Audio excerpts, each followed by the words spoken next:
2025 June മാസം 28-ാം തീയതി ശനിയാഴ്ച ആയില്യമാണ്.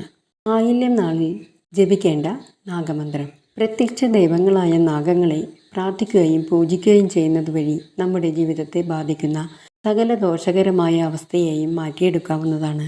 കുടുംബ ഐശ്വര്യത്തിനും സന്തതികൾ ഉണ്ടാകുന്നതിനും സന്തതി പരമ്പരകളുടെ ഉയർച്ചയ്ക്കും വിവാഹലബ്ധിക്കും നല്ലൊരു ജോലി ലഭിക്കുന്നതിനും വിദ്യാതടസ്സങ്ങൾ മാറുന്നതിനും ത്വക്ക് രോഗങ്ങൾ മാറുന്നതിനും ധനവർദ്ധനവിനും സർപ്പക്ഷേത്രത്തിൽ ആയില്യം നാളിൽ സർപ്പസൂക്ത പുഷ്പാഞ്ജലി 100 പാലും സർപ്പബലി സർപ്പരൂപം സമർപ്പിക്കുന്നതും സർപ്പദോഷ ദുരിതങ്ങൾ ഇല്ലാതാകുന്നതിനും വളരെ നല്ലതാണ്. നാഗമന്ത്രങ്ങൾ ശനി, ഞായർ, തിങ്കൾ, ബുധൻ, വ്യാഴം എന്നീ ദിവസങ്ങളിൽ ജപിക്കുന്നത് ഭാഗ്യാനുഭവങ്ങൾ ഉണ്ടാകുന്നതിനും സമാധാനപരമായ കുടുംബജീവിതം കൈവരുവാനും വളരെ നല്ലതാണ്.